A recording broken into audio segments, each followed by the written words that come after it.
Welcome to Found Portugal. Today, we're diving into the ultimate showdown to settle the debate once and for all. Portuguese or Brazilian Portuguese, which one is better? And hey, if you're into discovering fascinating cultural and linguistic quirks, don't forget to subscribe to the channel and turn on notifications. Let's dive in. What's the big deal? So, you're probably wondering, what's the big deal about Portuguese and Brazilian Portuguese? Aren't they just the same language?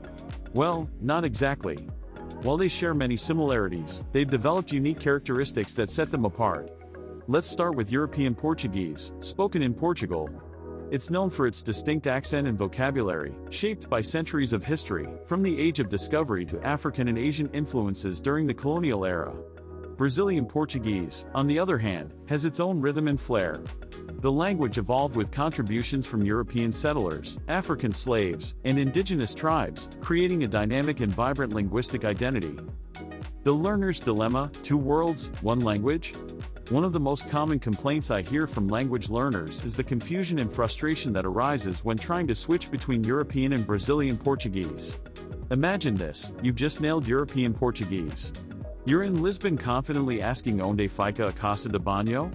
Then you visit Rio de Janeiro and ask the same question, only to get puzzled looks. Why? Because in Brazil, it's "Onde io banheiro?" Or, picture this, you're in Portugal, ordering breakfast and saying "Eu quero suco de laranja," but the correct term in Portugal is "sumo de laranja." Small details, but they matter. Pronunciation showdown. When it comes to pronunciation, European Portuguese is often described as more melodic and closed, while Brazilian Portuguese feels more relaxed, almost like a song. In Portugal, it's pronounced obrigado with a softer ending. In Brazil, you'll hear obrigado with open, elongated vowels.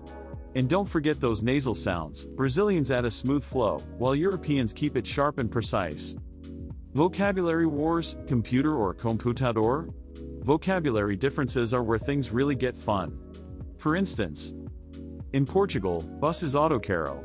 In Brazil, ônibus. And let's not forget cool. In Portugal, it's fixe. In Brazil, you'll hear legal. Grammar, simpler or more traditional? In terms of grammar, European Portuguese sticks to its roots, using more traditional pronouns like vo, which feel almost medieval. Brazilian Portuguese has simplified things, making it a bit more learner-friendly.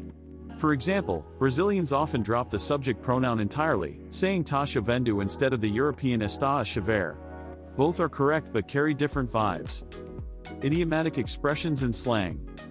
Both variants have unique idiomatic expressions and slang, adding flavor to the language. In Portugal, someone might say "queimar as pestañas" to mean studying hard. In Brazil, the phrase "queimar o filme" means ruining someone's reputation. These expressions are wildly different but equally colorful. Cultural context, the real difference. While one variant may be more widely spoken, each has its own charm and cultural significance.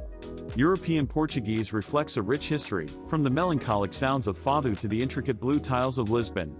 Brazilian Portuguese, however, bursts with the energy of carnival, samba, and the vibrancy of its multicultural heritage.